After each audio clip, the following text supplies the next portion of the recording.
All attendees are in listen-only mode. Hey everybody.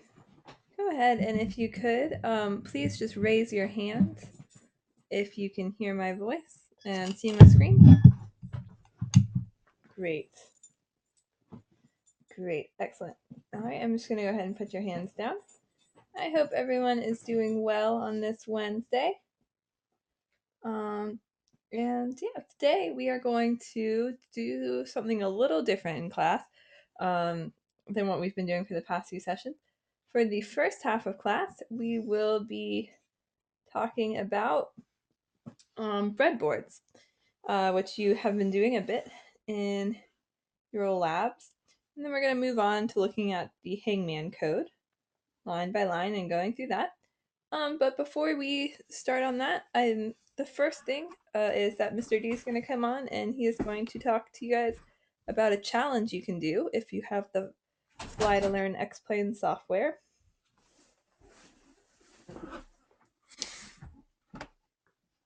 Hey, Mr. D, do you want to talk about that? Are you Yes, reading it? Denise, why don't you go ahead and leave on your screen and just click down for me if you would? Sure. Suppose me you go and pulling up. All right, folks, I mentioned to some folks at labs. Just let me mention this again because it's a great opportunity. It doesn't take much of your time, and your family might score an iPad of it.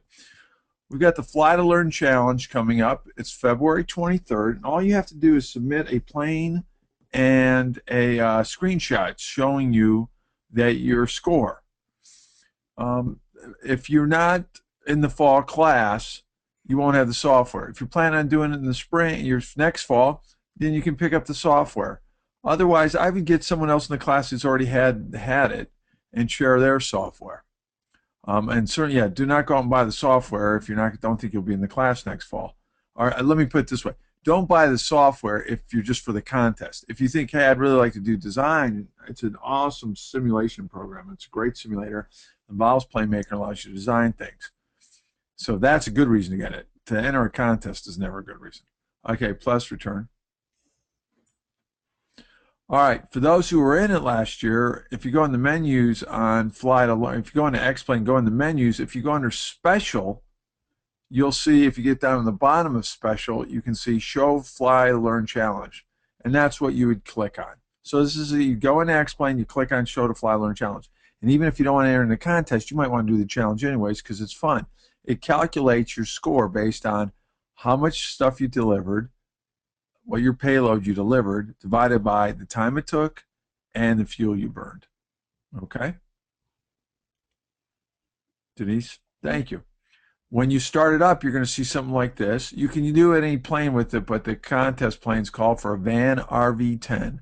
Van RV-10. It's a very common plane in the independent plane builders community. So there it is, sitting on the runway, and you can see a screen. It'll say, hey, go ahead and start the simulation. It'll tell you if you're going left, right. You just got to go straight, frankly, and stay in the mountains. You follow the river, but the software will tell you, hey, if you're veering off. In fact, there it is up in the sky right now. As you're flying, it'll tell you, hey, stay to the left, stay to the right. Okay, Denise? Then you'll land, and it'll give you a score. And you can see it calculates it based on that. A tip, use Control T and it'll speed up time in the simulation. It doesn't make the plane actually fly, it just makes the time of the simulation go quicker. So it's a really great way to try to get your score and go ahead and join that challenge because it's an awesome, meet other people that are doing it. It's kind of cool to build, design a plane that wins a contest early. That would look good for college. And more importantly, it's fun. Um, Do we have anybody here that would be interested in doing that? If you raise your hands.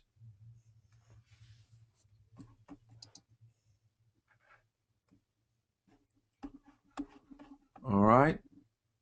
Now the next thing, you're calling this, Denise. Do you want me to explain the breadboards and the other part, or do you want to take that over? I can do that. Okay, very good then. All right, and remember, Denise said we'll be on open mic. I'm teaching the high school guys at 8, but at 9 o'clock we'll be on open mic to answer questions. Okay, folks? All right, yeah, and That is completely optional, but if you are having any hesitation at all about any of the material, please feel free to come and ask questions and we can go over that. Pardon me, Miss Denise. Are you recording this right now for the kids? So if they want to see it later, if they miss it, they can? I am. Very good. All right. Thank you very much. No problem. All right, so yeah, the next topic that we're going to go into are the Raspberry Pi breadboards. And if you have been to lab this week, you will have started with these. And let's see, this is a picture of the breadboard. And you can see that these in our breadboards, they have positive and the negative terminals on both sides. But on here, these are all connected up and down on the edges here, while in the middle, these are kind of connected in the 5 and the rows across. So the columns to the side are all connected, while these in the middle are connected, I guess from this view vertically this way, and these are horizontally. But from the way that we hold our breadboards, these are vertically and these are horizontally. And there is not a connection between this row and this row across the breadboard. All right, and so this is a good view of like the breadboards that we're using. And if you have your breadboard with you, go ahead and grab it and take a look at it. I'll give everyone a second to do that. If you don't, that's okay. But if you have it, just real fast, grab it and take a look at it, just so you can compare.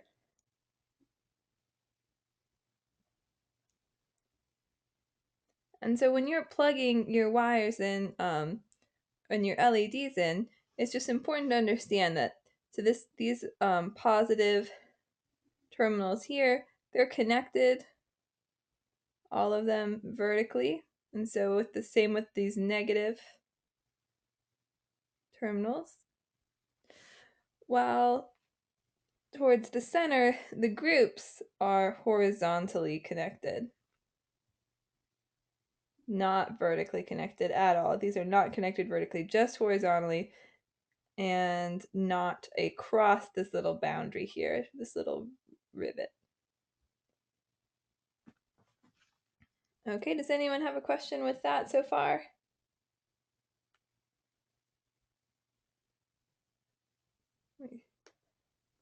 Questions out.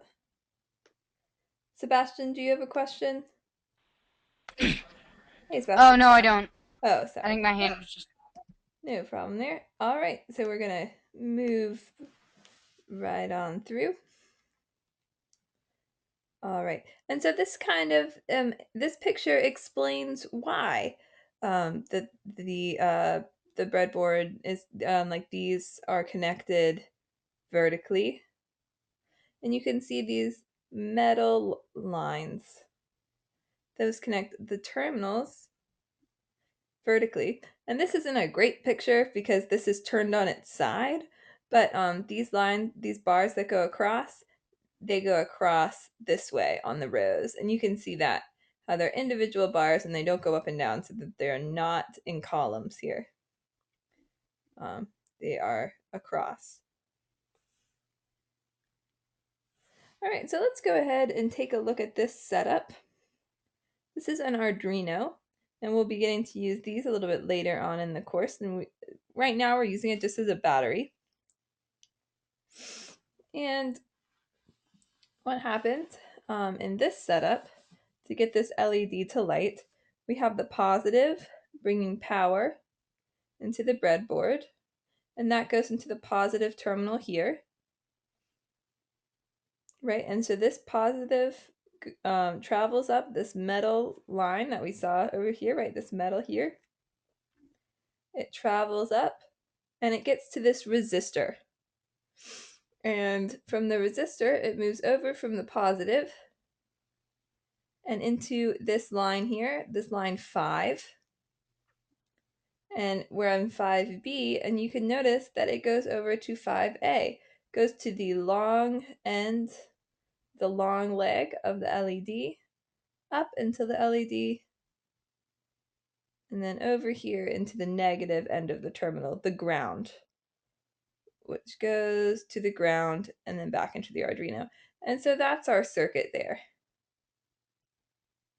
if that makes sense. Now I have a question. I'm going to jump out here for a second. No problems being late. So I have a question for everybody. If you think, you can see here, you guys raise your hands. I'm not going to be able to tell. I'm going to have to jump out of the presentation again. But raise your hand if you think you can tell that this resistor is plugged in at 5B and the LED is plugged in at 5A. Go ahead and raise your hands if you think that this circuit would still work, the LED would still light up if the resistor was plugged in at 5C.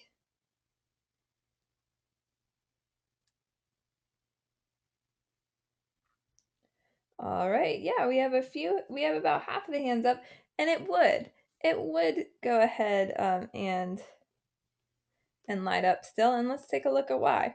So the positive brings the electrons or the power in from this from the Arduino into the system, and it can travel up this metal line, follows through the metal of the resistor, and as long as it's on any of these little square holes on the 5 line, if we go back, it can travel across this metal bar. So this metal bar would, kind of represent, would be under that 5 right there, would be one of those gold bars. So you can, if the LED leg is plugged into 5A, the resistor can be plugged into any of the other metal on that row. And all right, so hopefully that makes sense. I'm going to go ahead and put your hands down. All right. Sebastian, do you have a question? Or are you just putting your hand up and down? Okay. All right, cool. Just making sure. Let me check on this. And I have a question here from Nico. Nico, I'm actually not sure about that. The breadboards are more Mr. D's area. I am more into the programming, but I will bring that question to him. All right. So I have the second part of the question. If the resistor was plugged in, we see that this LED is on the 5A. What if this other leg of the resistor was plugged in at 6A? So vertically down from this leg, would the LED still light?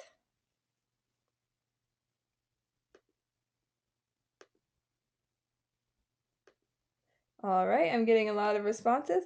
Raise your hand if you think it wouldn't. I'm getting a lot of good, correct responses being typed in. Raise your hand if you think it would not. Yes, that's right. So you're right. If you have your hand up, I'm going to go ahead and put them down. It would not light. And that's because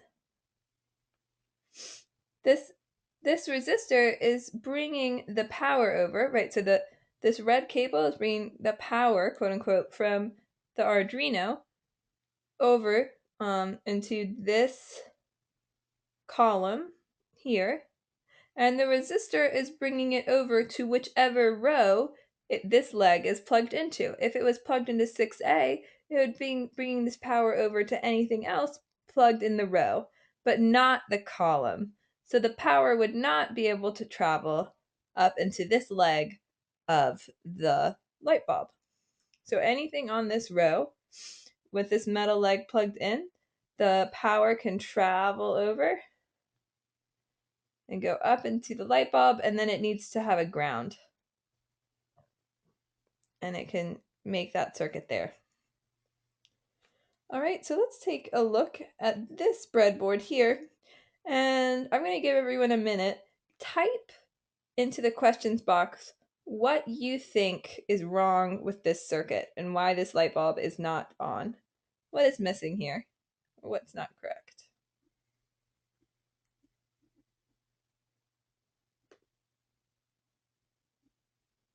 All right, I am seeing some great answers right now so far. All right, yeah.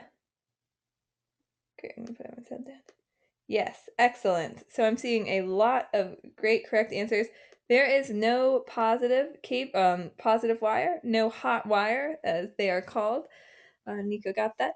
And so right now there is no wire bringing power from the Arduino into this breadboard. So even though this resistor is, well, it's hard to tell there if that resistor is even plugged in correctly. It looks like that resistor is plugged from the um, ground line. So that would have to be plugged in at the power line. And then it is both plugged into the 3 row though. So that is correct. And this is correct. But there's no power being brought into the system. All right. So do you have any questions on that so far?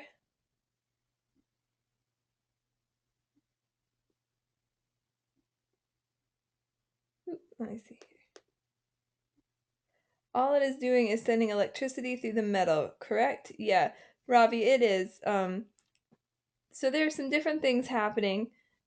We're following the electrons as they move through the circuit when I'm showing you these pictures here, but there are also additional things happening. There's a reason why we have to have a resistor coming from the battery, and that has to do with we don't want too many electrons to go into that LED. So let's take a look at what those different parts of the circuit are doing. So posted on Edmodo, and it is up there, I checked, is access to this circuit construction kit. And you have to be you cannot use Chrome. I'm not sure about Internet Explorer. I assume Internet Explorer is fine. I'm using Safari. And you have to download Java. But you can get this free circuit construction kit. And I'm going to show you how you can run it. And I have the Java. I'm going to allow it to run. And what we can do here is just electronically kind of build our little circuit. Let me see here.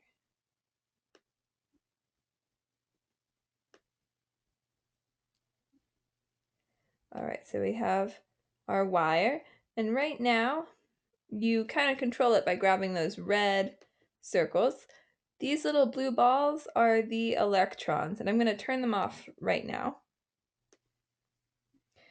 so that we can see what it looks like. I'm going to pause the system. So we can start with a wire, and then we have this battery. And I'm going to add a resistor because this is just this online model. I have another wire here.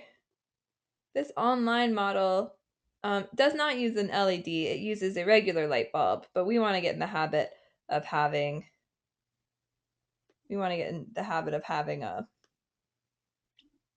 resistor between our light bulb and the positive terminal. And then we're going to have another wire. And here I'm going to add a switch so we can turn on and off. And what the switch does is either allows the metal of the wires to connect, or it makes it so that they do not connect. And then a wire to close the system. All right, so let's turn it on and see what happens. Oh, well, our switch is up, but I am going to have the electrons so that we can see those.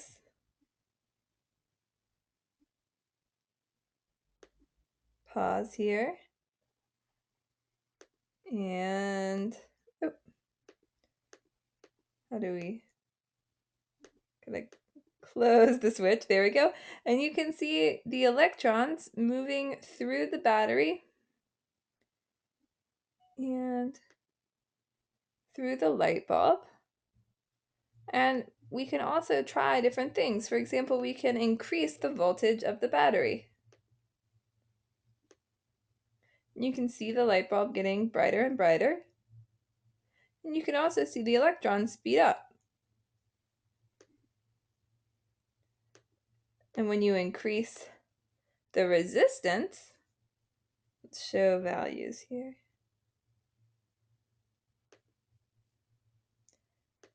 When you increase the resistance of that resistor, you'll see the electrons slow down and that light bulb will decrease in light. Right? So you can change that. And so this is a really cool program because for free it allows you to just play around and kind of get a feel of the systems. And you can create, your own little circuits.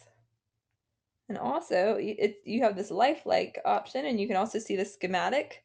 So schematics are what you use in physics, and these are the symbol for a battery and a symbol for a resistor. And so that's cool there. You can get a better feel of those.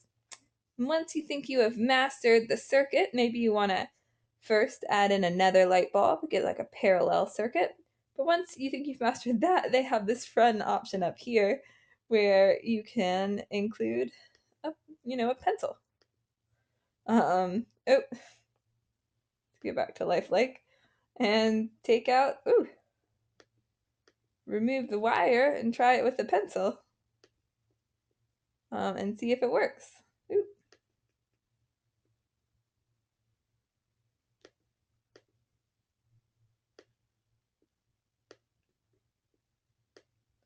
And see what you have to do. Now, instead of a metal wire, this pencil lead, which is not going to let the electrons go in as fast. And they have, sort of funny things. There's a dog here. But you can mess around with that. And so it's a fun program. All right, so do we have any questions left on this material?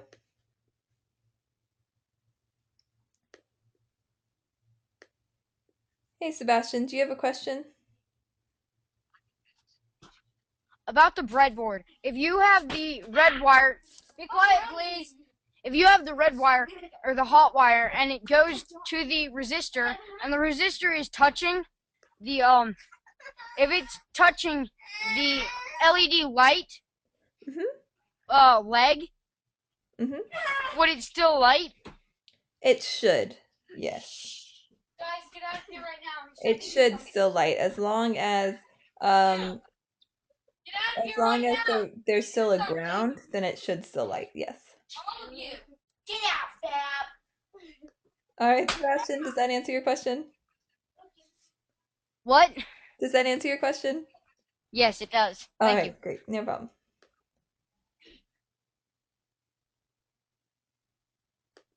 All right, yes. The hand is a classic. It's a funny program. All right. So if we have no more questions on that, you'll be seeing that more in your labs. We just wanted to give an overview on that. Then we are going to move on and take a look at the code. All right. Yes. All right. Let's go ahead, and if you guys could open your Python. Um, and get out your hangman codes.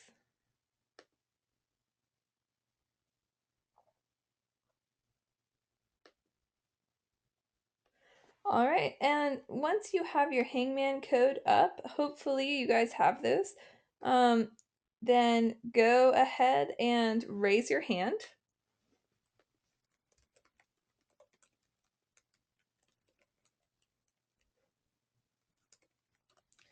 And if you do not have your code for today, that's okay. Please, please, please have that for Monday.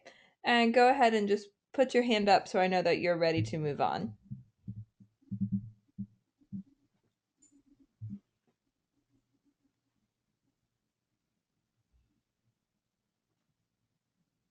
Great.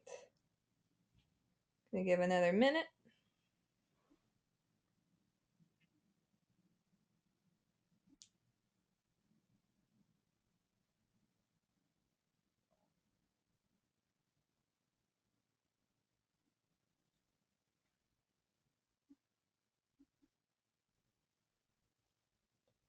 Remember to be putting your hand up and keeping your hand up so I can know when everyone's ready.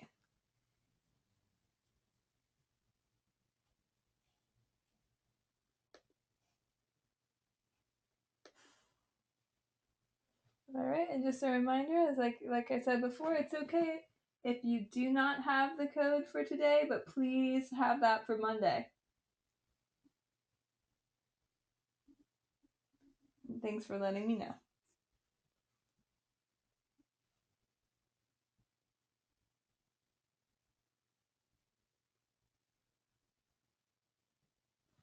All right, let's go ahead. I see most of everyone's hands are up. We are going to go ahead and get started, and if you're still pulling it up, that's okay. All right, so let's take a look at this code, and let's start at line 1. And we should all be pretty familiar with this line. It's an import line. And we are importing the module random, which we've used before in other programs, and we've used it to get a random integer, and we will be using that today as well. And then we have this line here that starts with a variable in all capital letters, and who can raise their hand and remind me why this variable is in all caps, or what it means. Ooh. What do you think, Annie? It's because the variable is constant. Absolutely correct. Yes, the variable is constant. Constant. It's not going to change value as the code continues. And so we have it in all capitals here. And this stored in this variable is going to be a list, and it's a list of strings. And they are multi-line strings, which we can see with those triple single quotation marks. And they are our hangman, our gallows. And the reason that they are stored in a list like this, or the benefit that has for us here, is that we can call them later on in the code by their index. So we could say hangman picks, and then in the brackets have a 0 every time we needed to use the picture of just the empty gallows, or hangman picks 2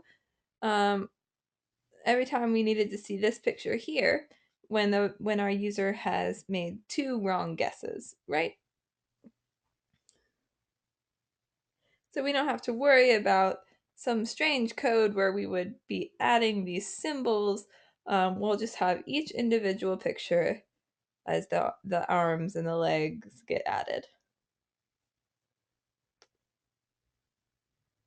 All right.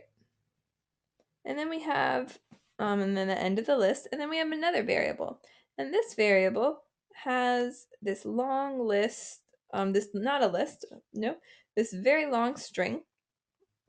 And it has all of the words that a user could get, all of the words that are generated for the game. So if the user is playing Hangman, these are some any of the words that they could be presented with. And if we remember, there is a method that takes a string, a long string, and splits it into a list. And could anyone raise their hand and tell me what that method is called? Or type it in, if you remember. Takes a string, splits it into a list. What do you think, Sebastian? Splitting a string? Yes, it's called the split method. That's correct. Excellent. So we're going to use that later on and split this really long string that's stored in the variable words, and it's going to return a list where the different items are the different words. And so if we wanted to change our word list, it's easier to, instead of having to go in and add, extra strings into a long list, it's going to be easier for us just to be able to write in the string. So that's why we have that. All right, and then we get down to def statements, right? And we're defining functions. And so for the remainder of class day, we're going to be talking about what these functions do. But remember that we are not these functions do not get the block of code does not get executed until the function is called. So after this variable is assigned, the first thing that happens is not this code here. It's going to skip past all of these definition statements for functions, and then the next thing that will happen after that variable is hangman will be printed. It's actually going to be the first thing the user really sees, because there's going to be an import and then two variable assignments, and then Python is going to skip past the def line, past the def line, past the def line, past the def line, and then we have this print. All right. So let's go back up and take a look at this.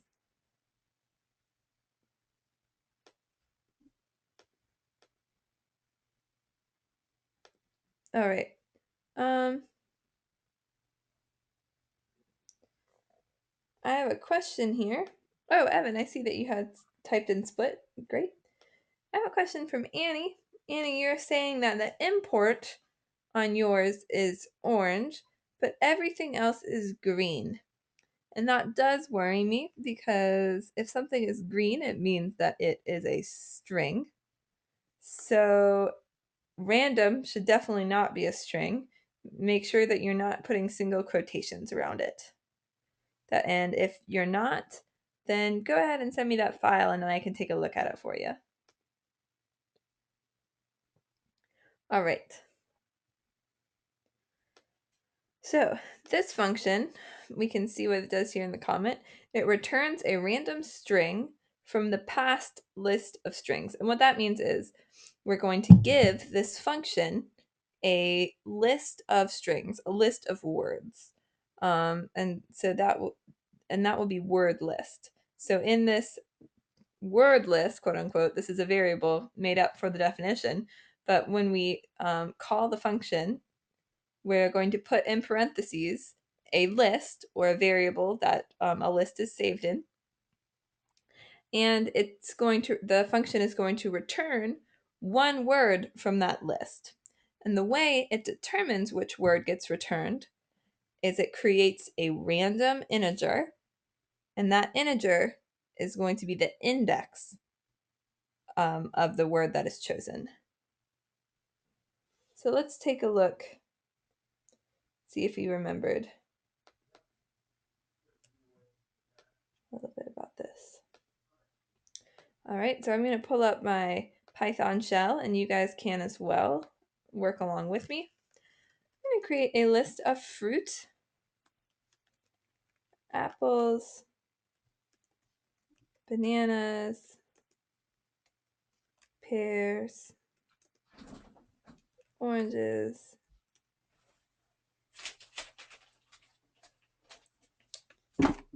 hold on here.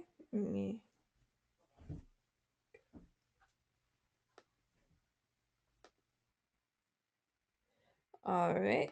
I'm going to go ahead and put everyone's hand down. Just if you have a question, you can put it back up. I just want to make sure. Oh. Hey, Sebastian, what's your question? This is a bit off topic, but I made a game on my Pi. How Mm-hmm. would I post it on Edmodo? Okay. That is a good question. Do you have a flash drive? Yes, I do. Okay. So, So would I uh, put it onto the flash drive and then download it onto Pi, or yeah, download the link onto a different computer and then post it? yes.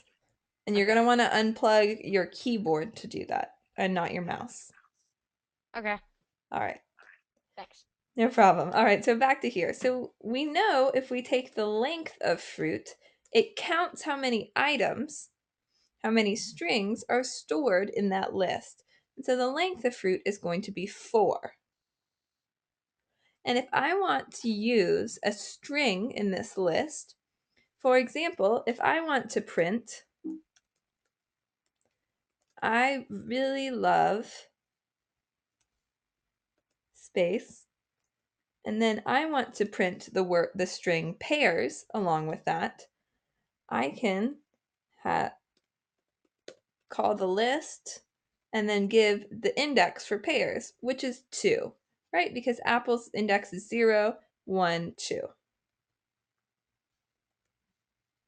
And that will print I really love pairs. So I can use the name of the list, the variable of the list, and the index instead of retyping pairs, right? That's how you can use an item from a list or call an item from a list.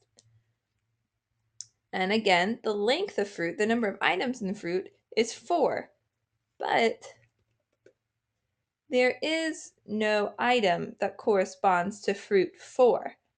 They will never be an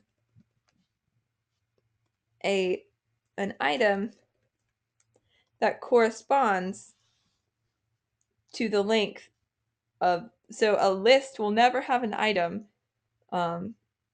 whose index is the length of that list. If the last, it's always going to be that the highest index, so oranges in this case, whose index is 3, it's always going to be 1 less than the length. And that's because when you're counting the objects, you start with 1. But when you're indexing, you start with 0. So you always have to subtract 1. So if I call fruit, and then I take the length of fruit minus 1 as my index, which evaluates to a number, right? It will always be the last item in the list. All right, so let's take a look at this. Here we have this variable word index, and we are saving to it a random integer, right? We have the module random, and then we're calling the function randint.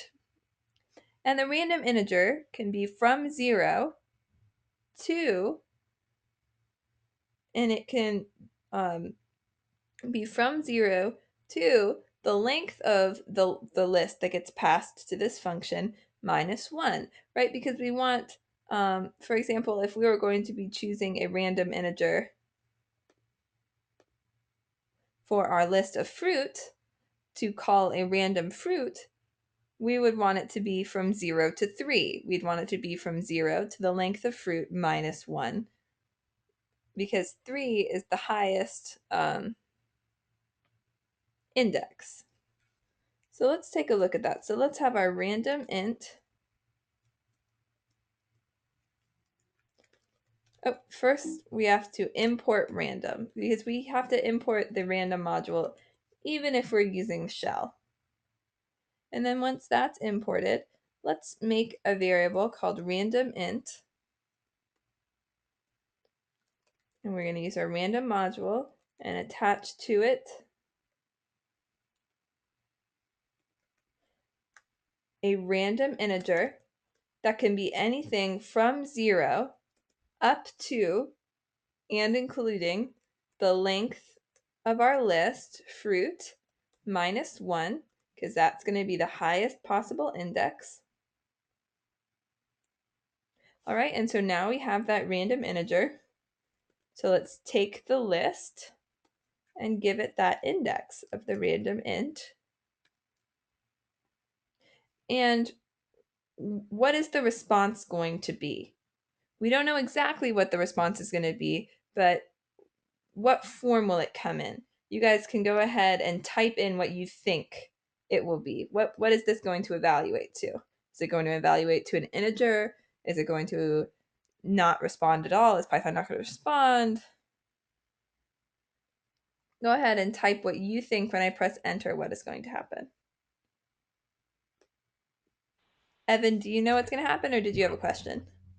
Is it a type of fruit? Yes, exactly. One of the strings. Great job, Evan. Yeah, it's going to be one of the strings from this list, depending on whatever random integer got created. So it was apples. Apples was the random fruit that was pulled from that string. And so I have another question, and you guys can type in your answer or raise your hand. What was the random integer that got created in this line and saved as random int?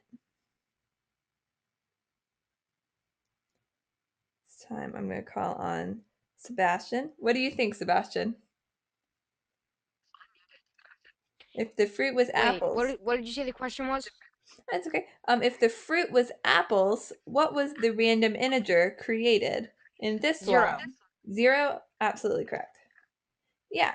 So the integer was 0, and so this would evaluate to fruit in square brackets 0, which corresponds to apples. All right, and so when we see this code here, it's the same thing. We're creating this word index, which would be the same as the random int, and it's creating a random integer from 0 to the highest possible index, and then it's going to return one of the words from the list that it was passed. All right. Any questions? Great. I see a lot of correct answers too that you guys typed in. I didn't see that till now, but yeah, great. And so let's take a look at this second function. And the first thing you'll notice, it has 4 parameters. Hangman picks, which we've already seen, and it's all of the ASCII art, those pictures of the gallows.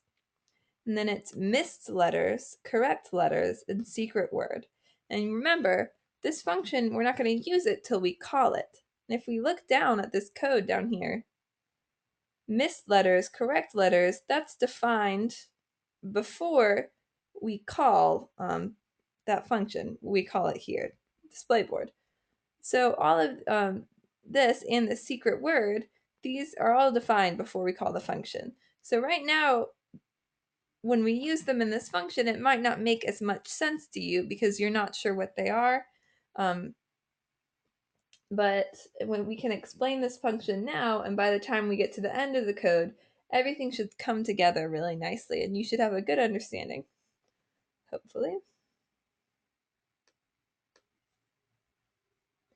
Annie, I'm glad you found the problem. All right.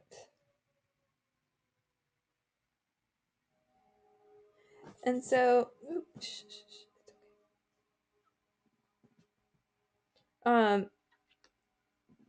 we have the first line of this function block is print, and then it prints one of the pictures, one of the string pictures, right? One of these strings from Hangman picks. And this time the index is the length of missed letters. And missed letters is a variable, and it gets assigned strings of the letters that are not in the secret word that the user has guessed. So the letters that the user got wrong. Right, so however long missed letters is, that will correspond to how many body parts, quote unquote, the little hangman has. So if they've missed 0 letters, then they have an empty gallows. If they missed 2 letters, then they have a head and a body. All right, and so that's gonna choose which picture it shows. And then this print line just prints a blank line. And then here we have missed, we're going to print missed letters. And then we have this, this here, this end, and then an empty string. Let's talk about what that does, because that's not actually going to print something. That's kind of like it's giving the print function more information. So let's open our shell again. And if we remember, for the for loop, when we did for I in range 10, you guys a moment to catch up with that.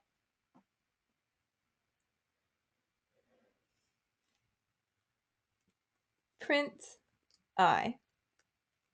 So what this function does is for every iteration of the for loop, and since our range is 10, we know it's going to be 10 iterations, I is going to take on a value in this range object. So it's for the first iteration, I is going to be 0.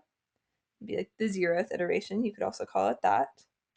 And so 0 will be printed. And then the next time through, I will take on 1. And so 1 will be printed. And if you remember as well, and we can see this when we press enter twice, they are all printed on separate lines.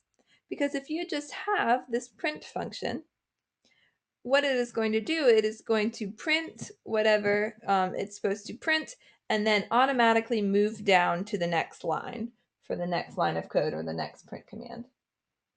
However, I'm going to copy this code, Command C. If instead you want to not have the print function do that, you don't want it to jump down, you want it to stay up here, stay on the same line and do whatever the code is going to do next on that same line, you can put a comma after whatever you want printed and let Python know what you want the end to look like. So you set the end to be, and now we're going to set it to be an empty string. So let's see what that looks like. Right, so now instead of jumping down a line, Python puts a space between the letters, and then 1, and then a space. It does not have to be an empty string. I can take this for loop, and then, for example, I can put an capital M between every number. And that is not very easy to read, but what that's just showing is, okay, so you want me to print I, so the first time through it'll be 0, and then instead of jumping down a line, I'll print M, and then I'll go through the for loop again, 1M. And so in this code,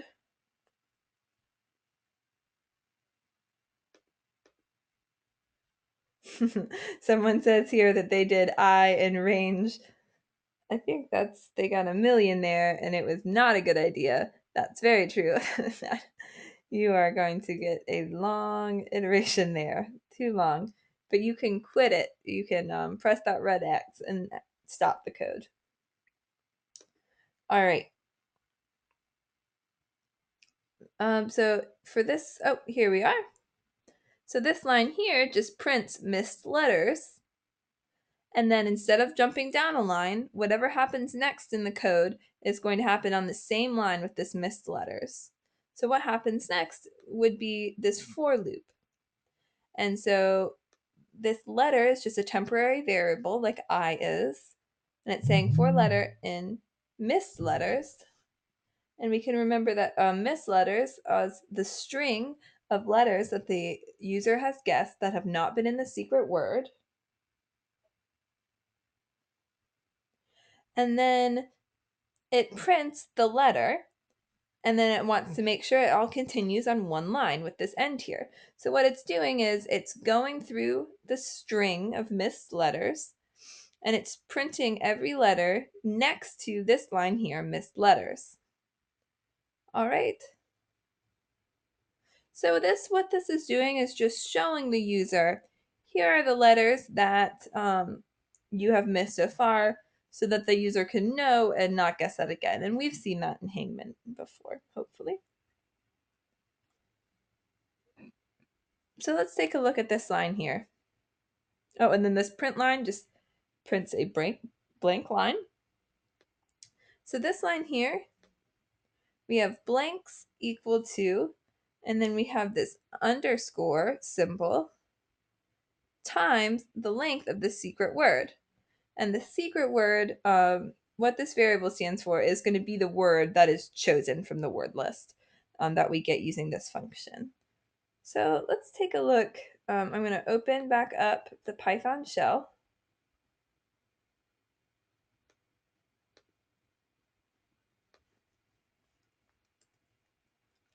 And if you guys remember from our lesson from when Python is a word processor,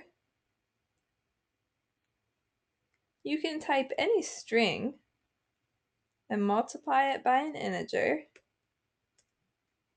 And it will just repeat that string as many times as you're multiplying it. Right? And so what this is doing here is it's creating this variable blanks, and it's setting it equal to this underscore symbol times however long the secret word is. So if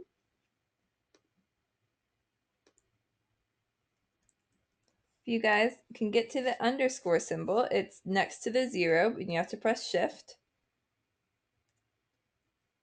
And you can times it by, let's say, that the secret word that the user doesn't know but is trying to guess is badger.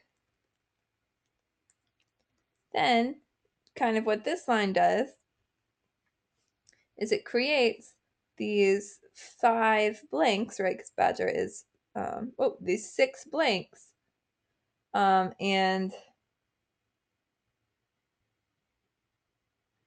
in our program, when we present it to the user, it's going to have spaces in between. But for now, it's just showing, okay, there are going to be 5 blanks because the letter is going to be 5 long. Or for here, there's going to be a certain amount of blanks depending on the length of the word.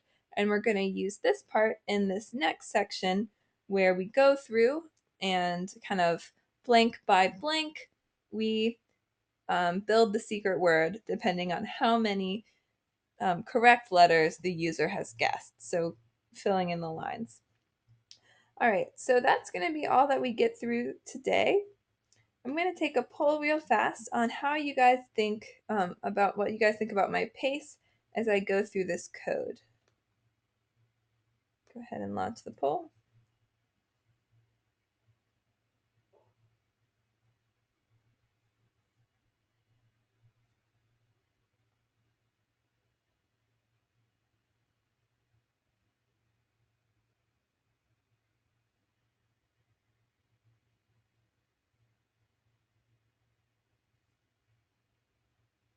All right, so we have 86% voted. If we could just make sure everyone is voting. Oh, okay, great. It's jumped up to 93%. Take it. All right, so you guys, about more than three quarters of the class thinks this is a great pace. And then we have a few that think it's a little fast and a few that thinks it's a little slow. And again, we're going to start thinking of some different challenges if you do think it's too slow. If you're thinking that this is too fast, and you're feeling a bit overwhelmed, just take a step back. This seems really complicated, but we did take a look at these terms. When we take a look at the terms one by one, it does get simpler. And the thing with when you're learning programming is you are learning a language, and it's just a very, very dense language. So this next part of the code that we're going to get to on Monday, it's a for loop that does a really interesting and complex kind of bit of code, but it only takes 3 lines. And that's because programmers are really, really interested in efficiency. They're really interested in efficiency, and that means just taking the fewest amount of lines as possible. Right? And so that's why we have things like for loops. And that's why we have things like these functions that we can call on again. So we don't have to be typing out more than we need to. And again, these functions are going to make more sense when we can see them being called. And then we can jump back up and re-explain it. Everything should be coming back together. All right. So we have about 5 minutes left. I'm going to remind everyone again that in about an hour and a half, we will be holding a question answer session that is optional. But if you guys have any questions, if you are feeling a little bit overwhelmed, or if you would like a challenge, come to the open mic and we can talk to you and just see what's going on. You can talk to us. Hold on, I have a question here. Oh, is it supposed to? Oh, thank you, Annie. I did not realize that the poll was not closed. Yeah, no. And yeah, you can come in here and bring any questions that you have. I was informed that this code did not get posted. This code of the options for the challenges. So I will try again. I am new to Edmodo, and so I apologize that that did not get posted. I'll show that again to you guys, and I will make sure that this is up tonight.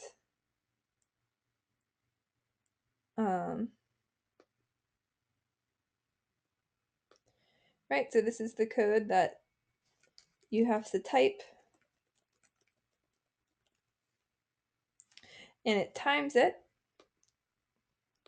And again, this does this with the time module, which we have looked at, and it creates a start time and then creates a finish time, and you can subtract those, and that's how you can kind of use the stopwatch feature. And so you can also come to this question answer time if you want ideas on how you can improve this code, or if you have questions because you had your own ideas on how you wanted to improve code, or how you wanted to build your own game, and we can give you advice on that. What's your question, Sebastian? Yes, is the webinar, or well, is the open mic thing, is it going to be like a webinar?